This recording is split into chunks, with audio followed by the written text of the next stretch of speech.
And what about that? Yay! Ah, Lovely. Yeah. How are you doing? Absolutely. What's the weather like there, by the way?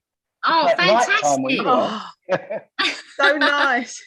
Oh, it's lovely. I'm trying to get some shade. Yeah, it looks like stars. They are, aren't they? You've got stars. Yeah, I've got a few stars up there. But it's such lovely weather, isn't it, Steve? Yeah. We went for a little jog. We live right by the coast, you see, in Brighton. And lovely. we share our time between here and Berlin. Very lucky. Oh, lovely. Yeah, and it's just marvellous out there jogging, along the promenade. I bet you must feel like you're in Ibiza, because you lived there for quite a while. Yeah, that's right. Yeah. Well, I've got a couple of sort of what do you call them, paddle boards in the entrance, and so we whiz out on them occasionally. It's fantastic. It's just like Ibiza. You're right. I think this place is going to be like Ibiza.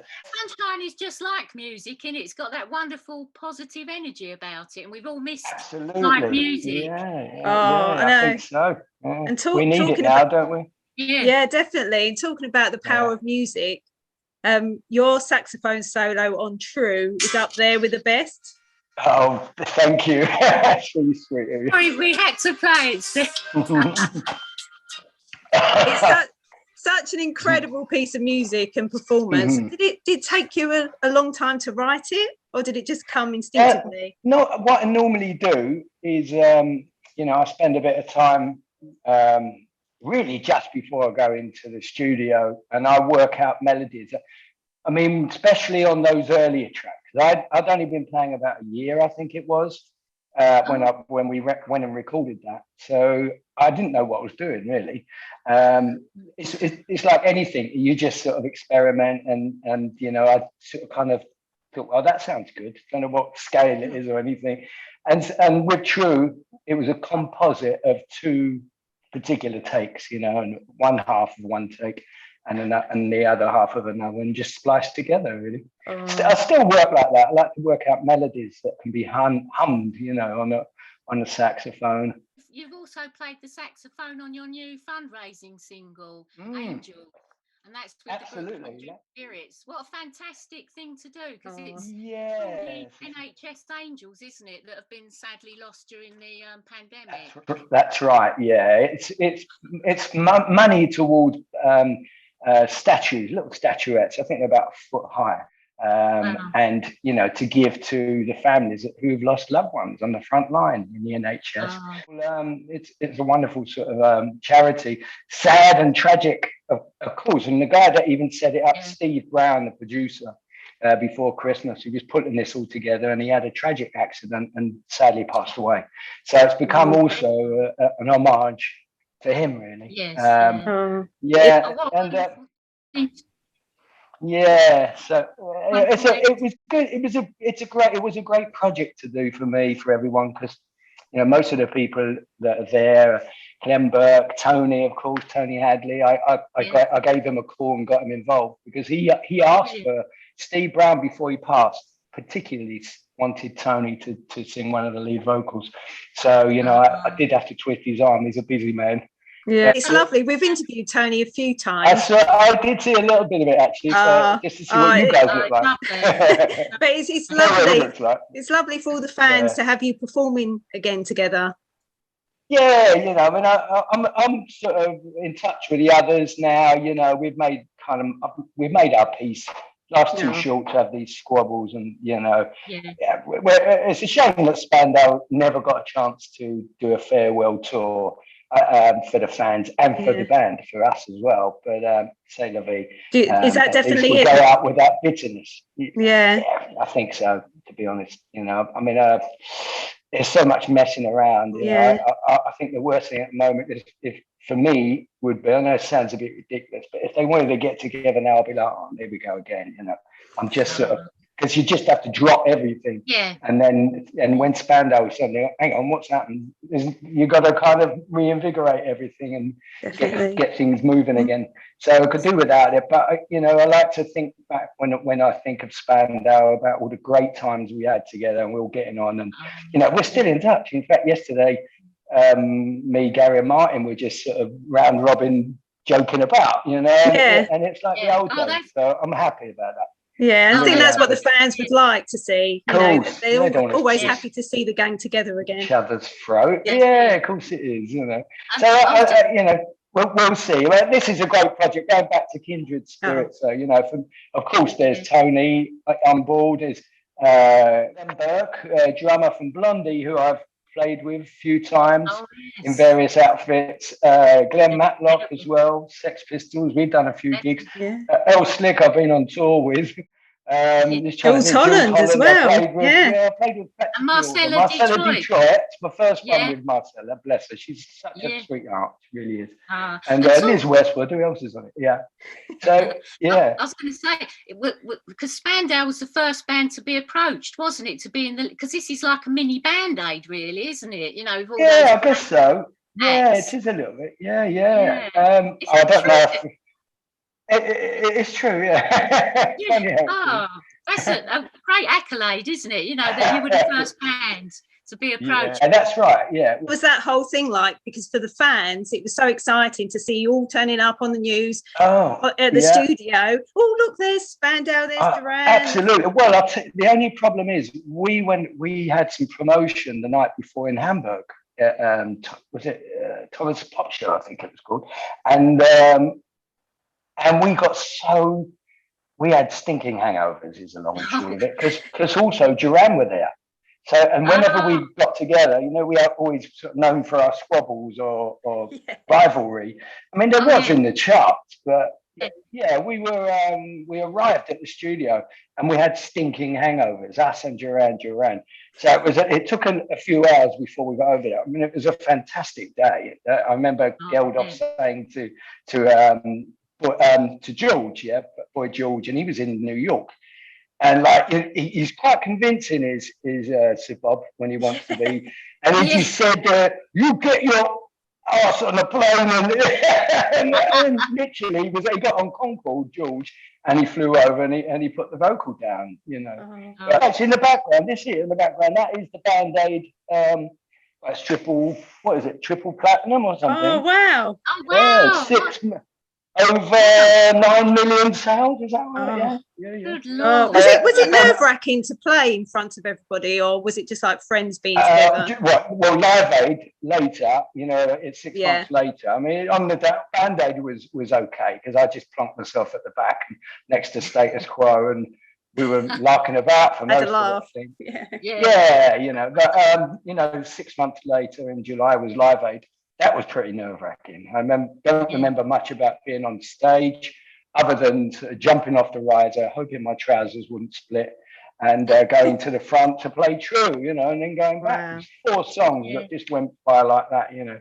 But it was a sea of people to the horizon. It was incredible. Because Tony had a bit of a wardrobe malfunction.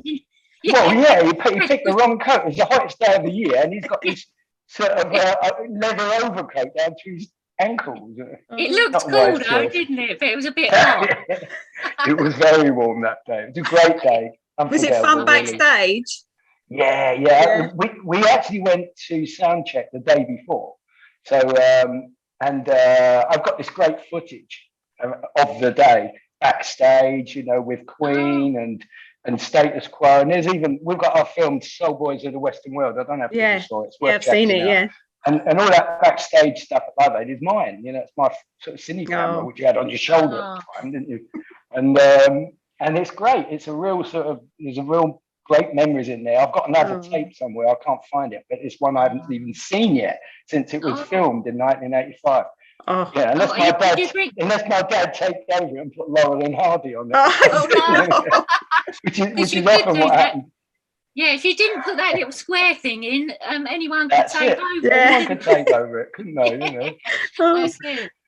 It must feel like a lifetime back in the 80s when Spandau conquered the world. So I'm just reading some facts, achieving an incredible 23 hit singles and selling over 25 million records worldwide. I mean, that's incredible. I reckon it should have gone up by now, 25 million. It probably has.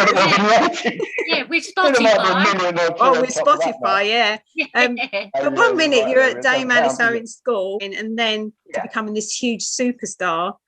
What was it like to be on programs like Saturday Superstore, Top of the Pops, in all the Smash Hits magazines and on bedroom walls? What was it like to go from that to that?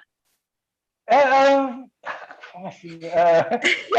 we were the flavour of the month, you know, for quite a while, I think, you know, and tough. So it was great. You lose track of yourself a little bit, you know. To be fair, I remember when it all fizzled out, I didn't even know how to write an invoice out. You know, I was really rubbish about all that kind of stuff.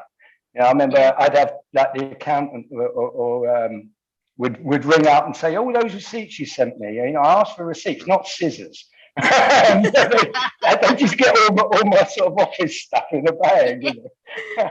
So you didn't have to do all that, no. No, that's right. But you know, it's very different these days. Of course, everyone should know what's going on. It was great. It was a really good time. We had a good innings on it as well. We were solid for 10 years, and of course, you know, split for 20, back again for 10 minutes, split again. You know. What was it like to be on Top of the Pops the first time then? Well, Top of the Pops was amazing. Everyone will tell you you know, how excited our generation. How exciting it is to walk in there. Bit disappointing though. There is that, because you see it on the telly and there's so many people there, all, like 3 stages full of people, and it's great. Must be massive. You get there, there are 3 stages, but they're very tiny and very close, and they stop filming. And then they move all the audience over to the next one, you know. So be careful. So you can see the same audience. They just move them around a little bit, you know. I was actually in the audience 11 times in Top of the Pops. So I went from stage to stage. You know the score, It's great though, isn't it? Yeah. Who were you on Top of the Pops with the first time? Do you remember? I actually do, because we just bought all this equipment. We didn't have any equipment, of course. So we bought these amps, and they were called rolling cubes. I think it's still doing. And they're about that big, it's pretty small, but they're quite potent. So we had like 2 each, me, Gary, and Martin as well, I think. And they were still in their cardboard boxes, you know, from the shop.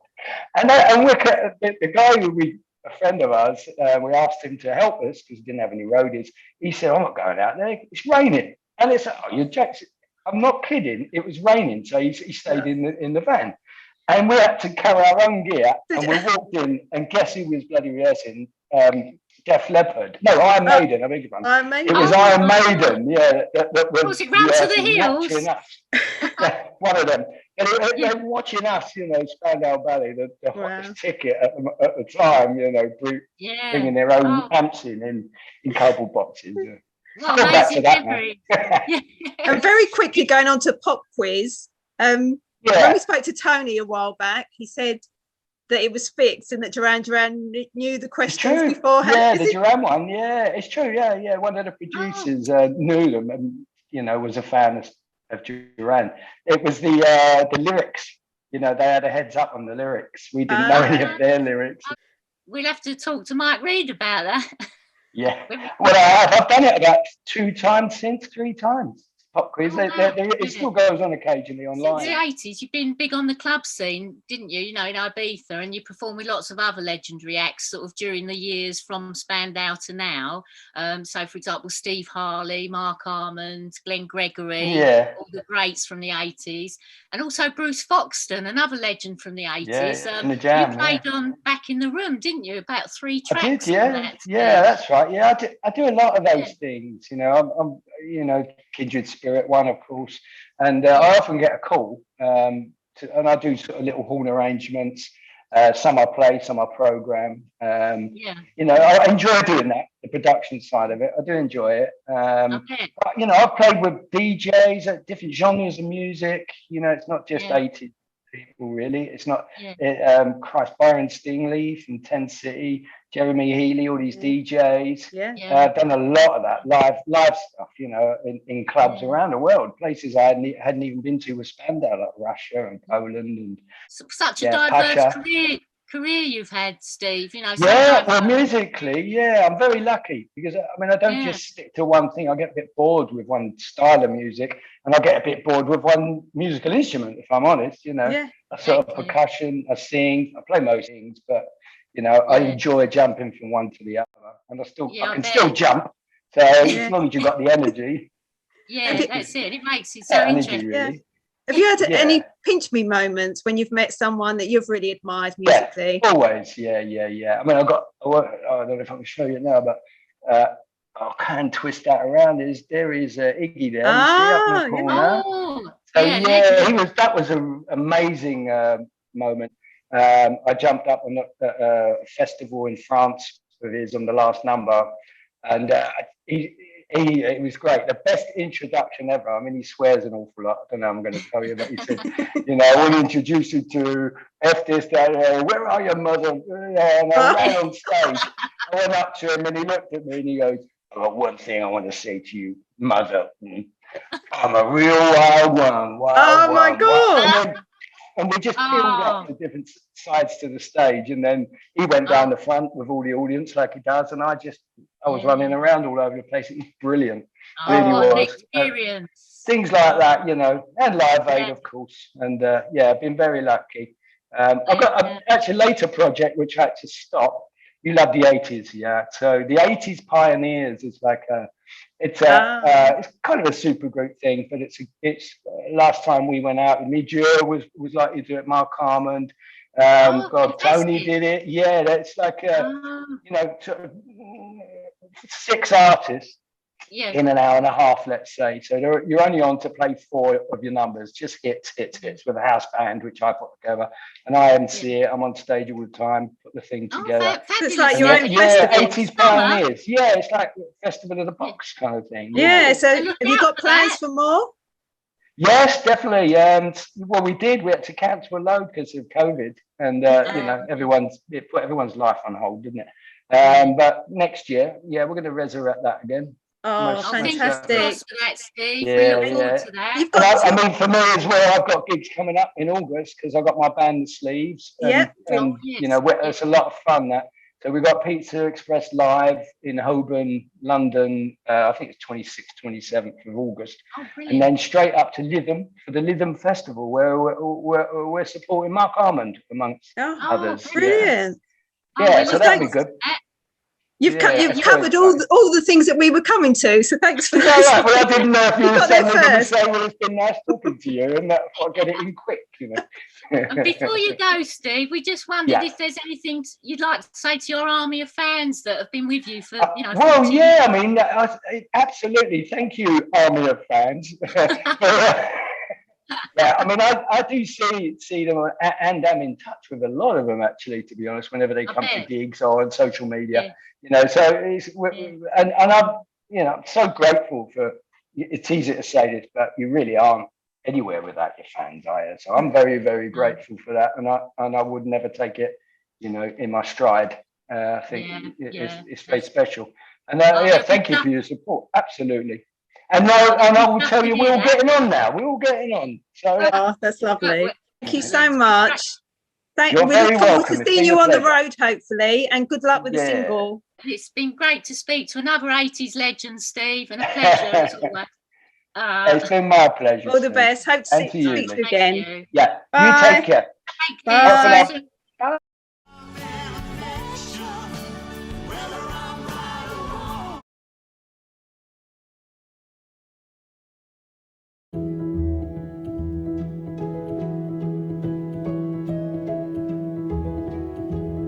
If you love 80s music, please like and subscribe to our YouTube channel.